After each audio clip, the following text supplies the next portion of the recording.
नमस्कार, ABP news के खास चुनावी शो कौन बनेगा मुख्यमंत्री के साथ हाजिर हूं मैं रोमाना इसार खान। क्या उत्तर प्रदेश और बिहार की ताजा राजनीतिक हलचल मोदी के खिलाफ नई गोलबंदी की ओर इशारा कर रही है?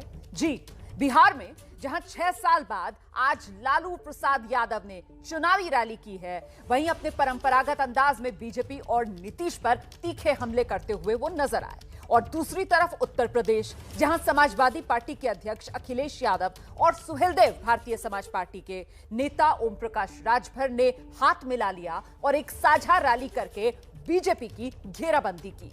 इसी राजनीतिक घटनाक्रम पर चर्चा करेंगे हमारे साथ मेहमानों का बड़ा पैनल, लेकिन पहले शुरुआत रिपोर्ट के साथ। जिंदाबाद जिंदाबाद जिंदाबाद जिंदाबाद। हम मैदान में लाल और पीले वाले इकट्ठे हुए हैं, लेकिन हमें और आपको देखकर कोई जाने कहां लाल पीला हो रहा होगा। यूपी में चुनाव से पहले अखिलेश यादव और ओम प्रकाश राजभर ने हाथ मिला लिया।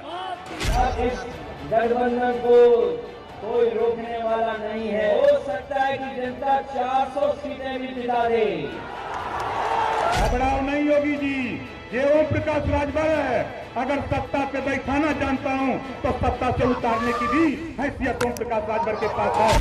जेल से छूटने के बाद बिहार में लालू प्रसाद यादव ने पहली रैली की।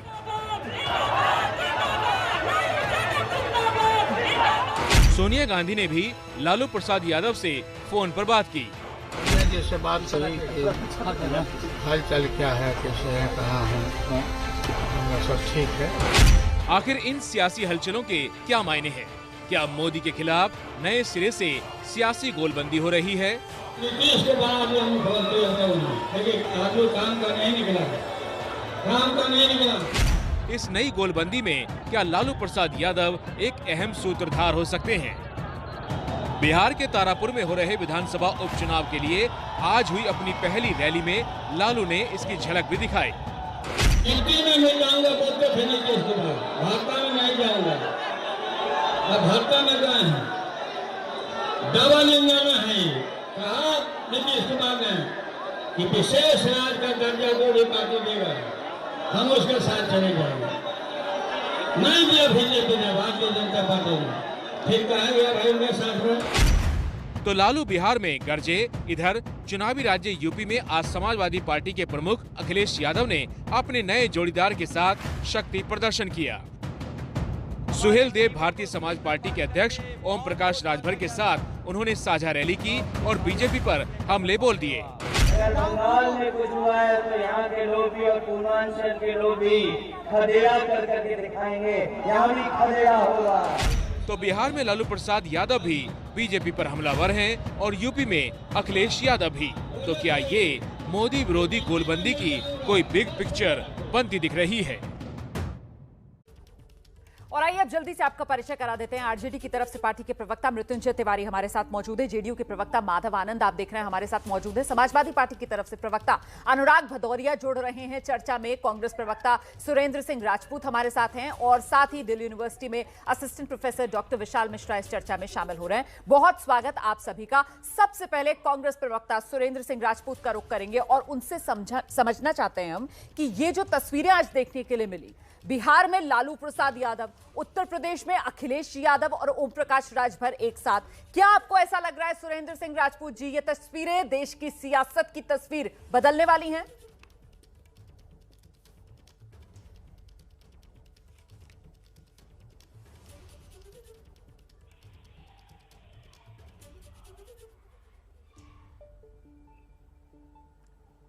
देखिए, देश की सियासत की तस्वीरें तो बदली ही जाएंगी। 2014 से जिस तरीके से छल कपट प्रपंच चल रहा है, बेरोजगारों को रोजगार नहीं मिल रहा है, महिलाओं की अस्मत पर लगातार हमला हो रहा है, महंगाई से लोग बेहाल हो रहे हैं, सैकड़ा डीजल भी पार कर चुका है, सैकड़ा पेट्रोल भी पार चुका है, 2 सैकड़ा जो है सरसों का तेल भी पार कर चुका है। तो ये सारी चीजें सियासत को तो बदलना ही है। कब तक लोग मोदी जी के झूठ पर यकीन करेंगे? कब तक लोग योगी जी के झूठ पर यकीन करेंगे? तो सियासत की तस्वीर तो बदली ही जाएगी रोमाना जी। सियासत अपनी चीजें तय कर रही है, जनता अपने मुद्दे तय कर रही है। बेरोजगारी और महंगाई एक बहुत बड़ा मुद्दा है, वो चाहे यूपी हो और चाहे वो बिहार हो। इन सब जगहों पर बेरोजगारों की बड़ी फौज, महिलाओं के अस्मित जिन्होंने लूटी है उनके मुखालिफ बड़ी फौज, किसानों की एक बड़ी फौज, नौजवानों की एक बड़ी फौज, ये सारी की सारी फौजें वर्तमान सरकार के साथ। ठीक है, सुरेंद्र सिंह राजपूत, आप कह रहे हैं कि ये तस्वीर बदलेगी, मतलब आप कह रहे हैं कि मोदी और योगी बदले जाएंगे। लेकिन इस बीच माधव आनंद का हम रुख करते हैं, जेडीयू के प्रवक्ता हैं माधव आनंद जी। 6 साल बाद चुनावी रैली लालू प्रसाद यादव ने की है, वो 2 सीटें जिस पर उपचुनाव हो रहा है, जेडीयू के हाथ से निकल रही है क्या?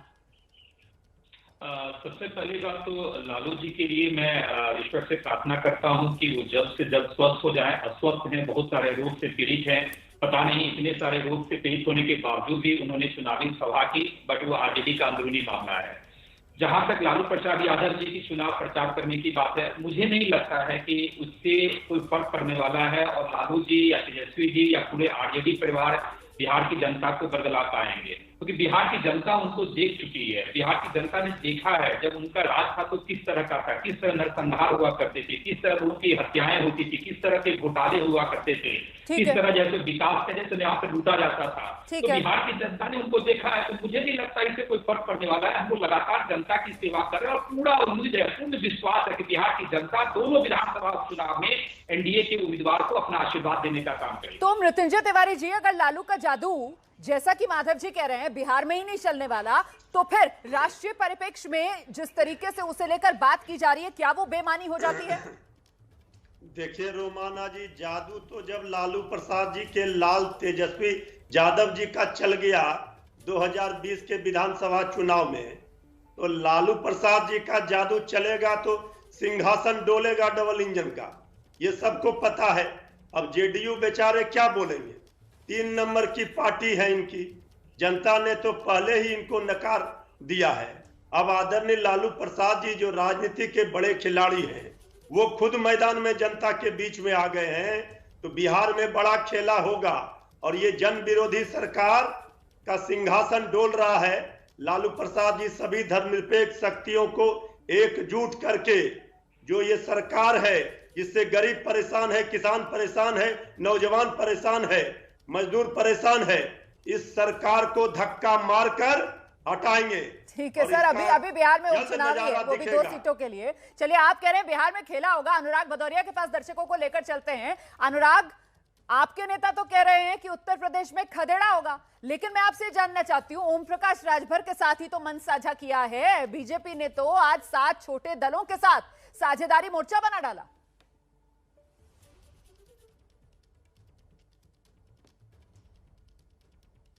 देखिए, भारतीय जनता पार्टी को इस बात का, अब तो इस बात को आप भी मान गए कि भारतीय जनता पार्टी को इस बात का एहसास हो गया है कि उनकी सरकार जा रही है। तभी वो अब जो 5 साल की सरकार चलाने के बाद अब छोटे छोटे पार्टियों को खोजते घूम रहे हैं। इसके मतलब इनके नींद में साइकिल चलने लगी है। तभी तो सुबह उठ के आप जैसे ही देखिए मुख्यमंत्री जी की, योगी जी की नींद खुलती है, वो अखिलेश यादव जी को याद करते हैं, साइकिल को याद करते हैं, सैफई को याद करते हैं, फिर सैफई को याद करते हैं, साइकिल को याद करते हैं, अखिलेश जी को करते हैं, अखिलेश जी सैफई साइकिल, साइकिल अखिलेश जी सैफई। इसके अलावा उनके पास कोई शब्द नहीं होता। जनता ने उनको चुना था कि आएंगे तो जनता का भला करेंगे, लेकिन जनता के साथ क्या हुआ? यहाँ पे कोविड काल में हमारे आपके लोगों के अपने रिश्तेदारों की लाशों को जानवर नोच रहे थे। ये हालत आपने उत्तर प्रदेश में कर दी कि ऑक्सीजन नहीं मिला और लोग तड़प तड़प के मर गए। आज बुखार से, यहाँ पे डेंगू से लगातार बच्चों की मौतें हो रही हैं। क्या आंकड़ा देने को सरकार तैयार है? बेड पे बच्चे पड़े हुए हैं, हर जिलों की हालत ये हो गई है, लेकिन सरकार नहीं बताएगी। उससे अगर बचते हैं तो जहरीली शराब पीने से लोगों की मौतें हो रही हैं, लेकिन सरकार उस पर बोलने को तैयार नहीं है। उससे भी अगर आप बच जाएंगे तो महिलाओं के साथ ये है कि उनका सरेआम चीरहरण हो रहा है और फिर कुछ सरकार को इस पे बोलने को तैयार नहीं। उससे भी अगर आप बच गए तो ये ट्रैक्टर लेके, ये पता नहीं थार कहां से आ गई, ये थार, उसको थार लेके लोगों को थर्रा देते हैं, उसी से रौन डालते हैं लोगों को। सोचो आप, ये हालत उत्तर प्रदेश का। उससे भी अगर बच गए तो पुलिस वाले पहुंच जाते हैं। आप भी तो सोचो ना कि इतने मुद्दे जो आप गिना रहे हो, बावजूद इसके आपको हाथ मिलाना पड़ रहा है छोटे दल से। आपको भी तो साथ लेना पड़ रहा है ना राजभर जी की पार्टी को। आप भी तो सोचो ना सर, सारा कुछ सोचने की जिम्मेदारी हम ही पर क्यों डाल रहे हो? फिर समाजवादी पार्टी को क्यों दूसरों का साथ लेना पड़ रहा है? विपक्ष को क्यों फिर एक साथ आना पड़ रहा है? क्यों अपने दम पर समाजवादी पार्टी उत्तर प्रदेश के अंदर योगी सरकार का सामना नहीं करना पड़ रही, कर पा रही है? आप इस बात, अच्छा अब मैं बोलूं ना एक बार, चुप। अच्छा आप अच्छा देखिए, सवाल यह है कि उत्तर प्रदेश के अंदर में जनता ने तय कर लिया है अब आप कितनी बैटिंग कर लीजिए बीजेपी के लिए, चाहे 9 बॉल भी, अगर 9 बॉल भी डालोगे तो भी अब वो बैटिंग उसमें फ्री हिट नहीं मार पाएंगे, उसमें भी बोल्ड होंगे। सोचो आप, ये हालत बीजेपी की होगी कि 9 बॉल अगर दे दो, फ्री हिट मारने को दे दो, तो भी इनके हाथ से बल्ला छूट जाएगा। इतने कपा रहे हैं, डरे हुए हैं। सोचिए हालत आज भारतीय जनता पार्टी उत्तर प्रदेश। ठीक है सर, कुछ और इतने 4.5 साल मुख्यमंत्री रहने के बाद अपना काम नहीं, एक काम गिनाने की जगह क्या गिनाते हैं। मैंने कहा ना, योगी जी को सुन तो मुझे 5 सेकंड दे दिए। योगी जी को योग के माध्यम से, उनके पास योग क्रिया है ना, तो योगी जी को योग के माध्यम से अपना जो भविष्य अंधकार में नजर आ रहा है, वो 2022 की हारती नजर, उनको 2022 में हारते नजर आने की अब उनको नजर आ रहा है। इसलिए वो ना वर्तमान की बात करते हैं ना भविष्य की बात करते हैं, अब वो भूतकाल की बात करना उन्होंने शुरू कर दिया है। इसलिए भूतकाल की बात कर रहे हैं क्योंकि उनको अब भूत होना है, हारना है 2022 में। विशाल मिश्रा जी, ठीक है सर, विशाल मिश्रा जी, आपने सुना उत्तर प्रदेश के अंदर जो विपक्षी दल हैं वो कह रहे हैं कि साहब ये तो योगी सरकार की उल्टी गिनती शुरू हो गई है।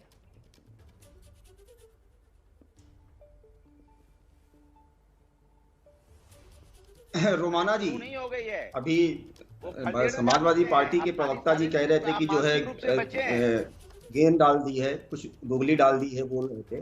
भारतीय जनता पार्टी ने यारकर फेंक दिया रोमाना जी, और यारकर फेंका है सुशासन का, और यारकर फेंका है विकास का। मैं यहाँ पर सम्मानित प्रवक्ता को बताना चाहूंगा कि मान्यवर, आपके कार्यकाल में उत्तर प्रदेश कितने नंबर की अर्थव्यवस्था था देश में? 6ठी अर्थव्यवस्था था। आज उत्तर प्रदेश देश में नंबर 2 पर खड़ा है अर्थव्यवस्था के मापदंड पर।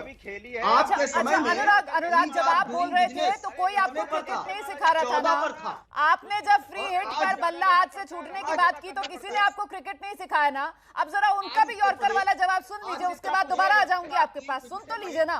ज्यादा जवाब नहीं सुनना, आप उनको खाली इतना पूछ लो यॉर्कर मारते कैसे, बस इतना बता दो। यूपी नंबर 1 पर खड़ा है, बस ये बता। इनके कार्यकाल में यूपी 6ठी अर्थव्यवस्था बता दें, आज यूपी नंबर 2 की अर्थव्यवस्था बना हुआ है। उत्तर प्रदेश में आज इनके समय में 17.1% बेरोजगारी थी, आज बेरोजगारी घटकर 8.1 के आसपास आ गई है। बताइए ना, कितने घरों को बिजली जाती थी मान्यवर? आज 1,38,00,000 घरों में बिजली गई कि नहीं गई? नहीं सरकार में, बताइए ना जनता को। जनता को ये भी बताइए कि तब केवल सैफई में बिजली आती थी, जनता के पास बिजली नहीं जाती। कितने लाख लोगों को अपने आवास दे दिया था? 40 लाख लोगों को आवास मिला, 1,38,00,000 लोगों को बिजली मिली। गन्ने का भुगतान 2014 तक आपने उसके बारे में बताया। यहाँ पे उत्तर प्रदेश की मौतें हुई हैं।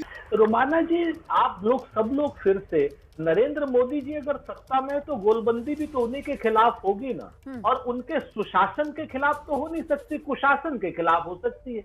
उनके कर्मों के हिसाब से तो नहीं हो सकती, लेकिन जो उन्होंने करोड़ों लोगों को रोजगार का वादा किया था, जो जिससे वो अलग हटे, करोड़ों लोगों के रोजगार ले लिए, आप जैसे लोगों को भी रोजगार छीन लिए उन्होंने नोटबंदी करके पूरे देश को एक नहीं। तो आप मान रहे हैं कि हाँ ये गोलबंदी हो रही है? आप ये मान रहे हैं ये गोलबंदी हो रही है? सीमाएं हमारी, आप ये मान रहे हैं कि ये गोलबंदी हो रही है? मैंने तो आपसे सवाल ही पूछा है ना, आप डिफेंसिव क्यों हो रहे हैं? आप मान रहे हैं गोलबंदी हो रही है, तो फिर मृत्युंजय तिवारी बिहार के लोगों को बेवकूफ बना रही है क्या आरजेडी और कांग्रेस? एक तरफ राष्ट्रीय परिप्रेक्ष्य में गोलबंदी कर रहे हैं आप लोग पीएम मोदी के खिलाफ, और वहीं आप बिहार के अंदर कह रहे हैं चुनाव अलग अलग लड़ेंगे, उपचुनाव। हम डिफेंस देखिए रोमाना नहीं है, मृत्युंजय जी आइए। रोमाना जी बता दें कि जनता के नेतृत्व में हम जो है, आइए जल्दी से मृत्युंजय जी अपनी बात रखिए। हम तो बोल रहे हैं रोमाना जी, ये उपचुनाव 2 सीटों के लिए हो रहे हैं। हाँ। कांग्रेस पार्टी से बात करने के बाद हम लोगों ने आदरणीय लालू प्रसाद जी, तेजस्वी यादव जी ने आरजेडी के उम्मीदवार दिए। हाँ। जनता की वहां डिमांड थी।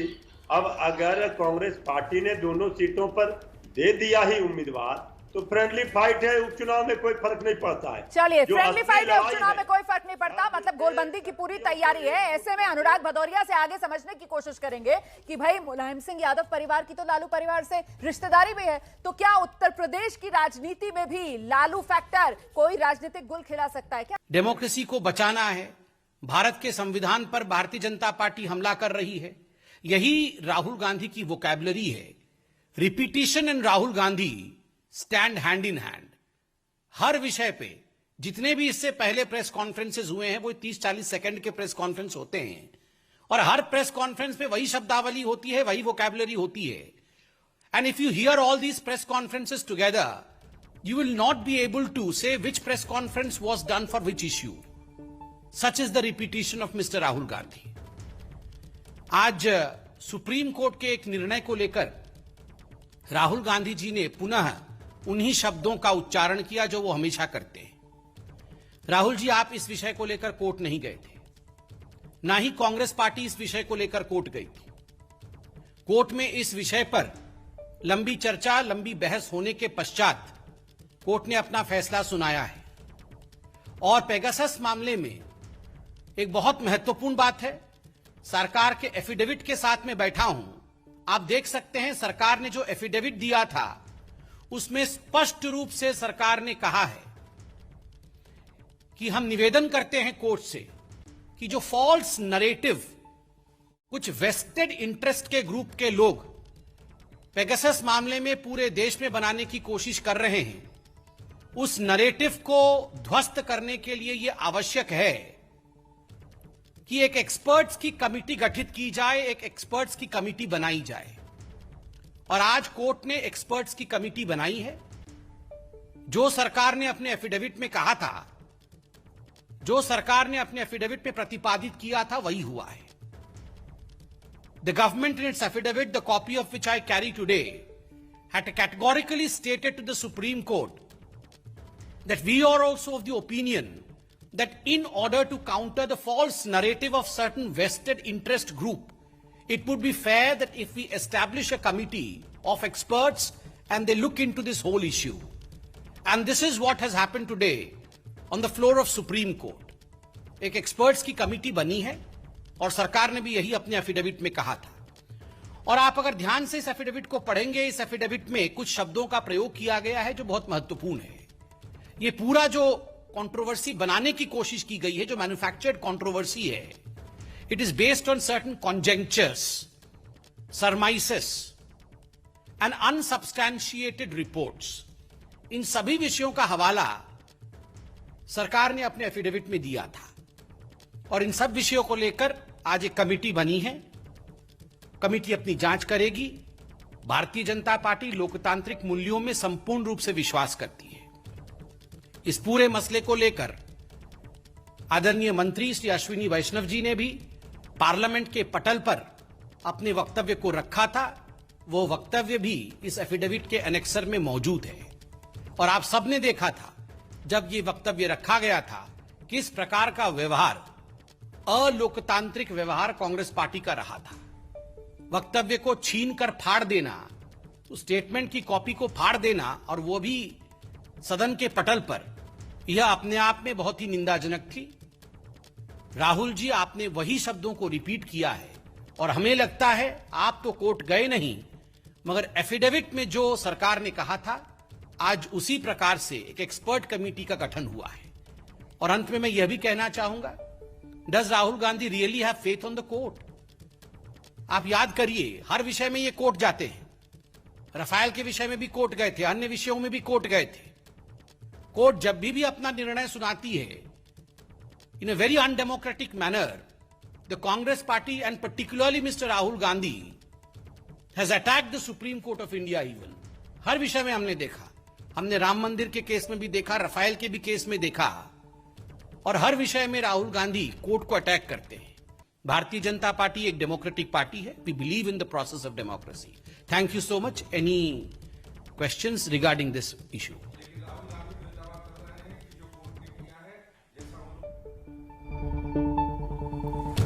सुन रहे थे आप, बीजेपी की तरफ से प्रेस कॉन्फ्रेंस करके राहुल गांधी को करारा जवाब दिया गया है। दरअसल राहुल गांधी ने पेगासस जासूसी कांड को लेकर बीजेपी पर हमला किया था, कहते हुए कि लोकतंत्र का गला घोटा है बीजेपी ने। और अब बीजेपी कह रही है कि कांग्रेस जो है, राहुल गांधी खासतौर से जो है, वो झूठ बोलना और भ्रम फैलाना उनकी आदत हो गई है। पेगासस मामले में राहुल कोर्ट नहीं गए थे और कोर्ट की तरफ से जो एक्सपर्ट कमेटी बनाने का फैसला लिया गया है, दरअसल खुद सरकार की तरफ से अपने एफिडेविट में यही बात अदालत में कही गई थी और वही अदालत में हुआ है। एक्सपर्ट कमेटी बना दी गई है इस मामले में। और आइए अब रुक कर लेते हैं अपनी बहस का, कौन बनेगा मुख्यमंत्री, जिसमें आज हम चर्चा ये कर रहे हैं कि साहब बिहार के अंदर हम देख रहे हैं किस तरीके से लालू प्रसाद यादव एक्टिव हो गए हैं। उत्तर प्रदेश की राजनीति में आज नया समीकरण देखने के लिए मिला, जब एक मंच पर एक साथ अखिलेश यादव और ओम प्रकाश राजभर आ गए हैं। ऐसे में चुनाव विधानसभा का, लेकिन गोलबंदी क्या पीएम मोदी की, क्या विपक्ष की तैयारी प्रधानमंत्री नरेंद्र मोदी की गोलबंदी की है? सुरेंद्र राजपूत, आपने हाथ उठा रखा है, जवाब दीजिए, उसके बाद मैं बहस को आगे लेकर जाऊंगी।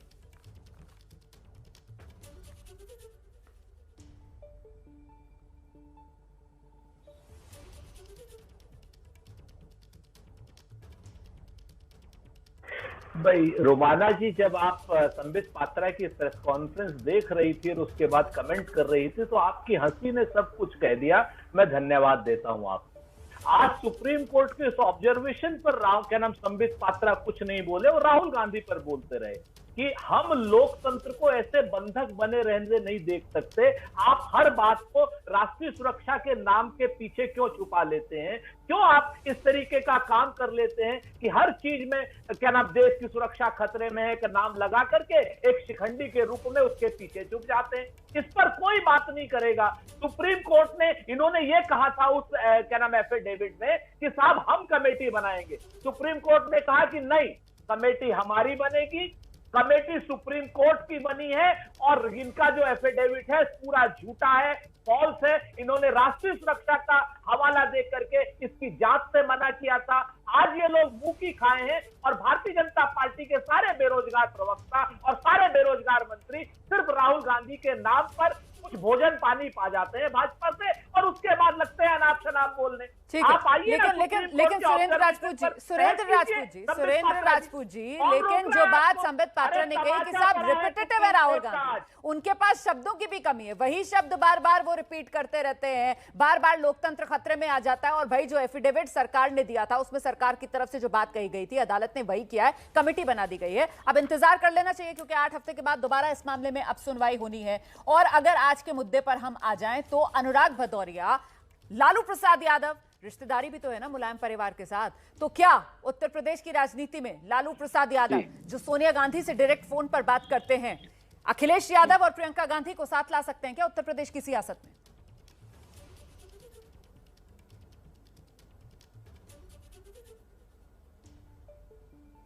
वैसे कमाल है भाई, रिश्ता होना गुनाह हो गया आजकल। रोमाना जी, अगर आपकी भी कोई परिवार में कहीं से रिश्ता होगा और आप कोई बात कहेंगे तो रिश्तेदारी, हर जगह रिश्तेदारी की बात करना कमाल है भाई। देश को क्या हो गया है भाई? हम हिंदुस्तानी हैं, कहीं ना कहीं तो अरे रिश्तेदारियों पर तो जवाब देना होगा ना भाई। समाजवादियों की नहीं, परिवारवादियों की सरकार, ये तो सबसे बड़ा आरोप है जो आप पर लगता रहा है। इस आरोप से कैसे बच सकते हैं आप? नहीं, रिश्तेदारियों पे सांसद जब आपके चुनकर आते हैं तो सारे के सारे परिवार के, इस पर तो जवाब देना पड़ेगा। नहीं, आरोप लोगों आइए, नहीं, इस पे जवाब नहीं देना पड़ेगा। आप ही संबित पात्रा मत बनिए, ये भारतीय जनता पार्टी है।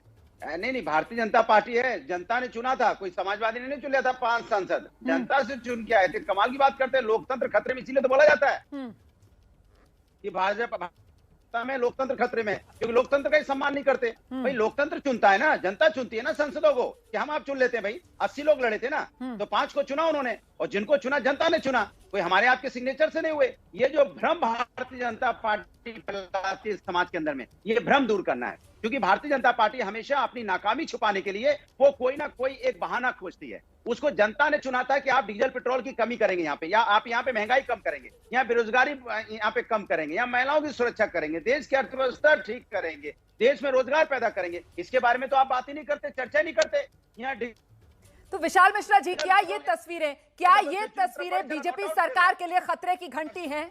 क्योंकि वो सोशल इंजीनियरिंग जिसके दम पर कहा जाता है कि बीजेपी ने जीत हासिल की, वो सोशल इंजीनियरिंग भी यहां पर मंच पर हम देख रहे हैं किस तरीके से अखिलेश यादव और राजभर साथ आ जाते हैं। और वो तमाम मुद्दे लालू प्रसाद यादव अपनी सभा में गिना देते हैं, जिसमें महंगाई भी होती है, जिसमें बेरोजगारी भी होती है, जिसमें सांप्रदायिकता का मुद्दा भी वो उठाते हैं। विशाल जी,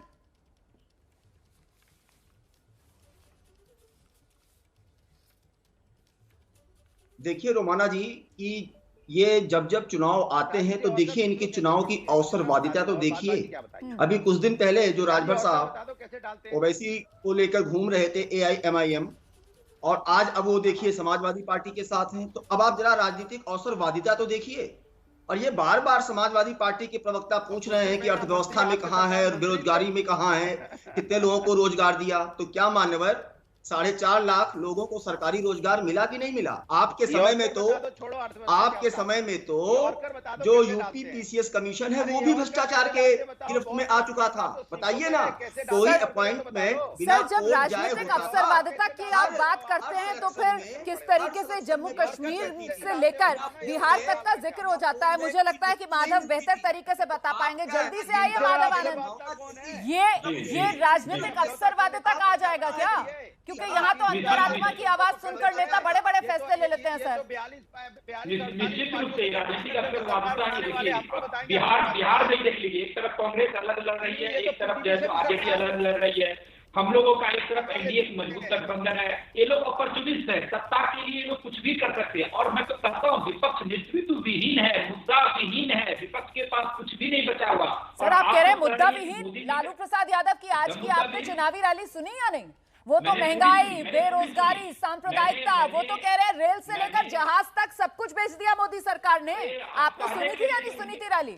अब मैंने पूरी बात उनकी सुनी है, पूरी भाषण सुनी है, और मैं यही करना चाहता हूँ। उनकी भाषा में देखिए ना, एक तरफ मैं माननीय कहता हूँ, आदरणीय कहता हूँ, उनके स्वास्थ्य के अच्छे उनकी कामना करता हूँ, एक तरफ विसर्जन की बात करते हैं।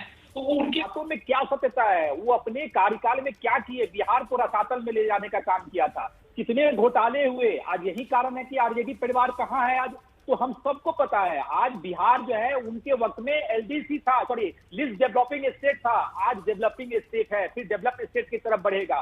तो विकास के राह पे बिहार आगे बढ़ रहा है। केंद्र सरकार की तरफ से मदद मिल रहा है। आदरणीय नीतीश कुमार का जो विजन है वो धरातल पे दिखाई पड़ रहा है। यही तो कारण है ना, 16 साल से ज्यादा वक्त से लगातार। चलिए समय मेरे पास इतना ही है, फिलहाल बहुत बहुत धन्यवाद आप सभी का आज की इस चर्चा में मेरे साथ शिरकत करने के लिए। कुल मिलाकर उस बड़ी तस्वीर, बिग पिक्चर को लेकर हम चर्चा आज लेकर आए थे, जहां पर बिहार में लालू प्रसाद यादव और उत्तर प्रदेश में सियासी मंच पर एक साथ अखिलेश यादव और ओम प्रकाश राजभर, और गोलबंदी किसकी? सीधे PM मोदी।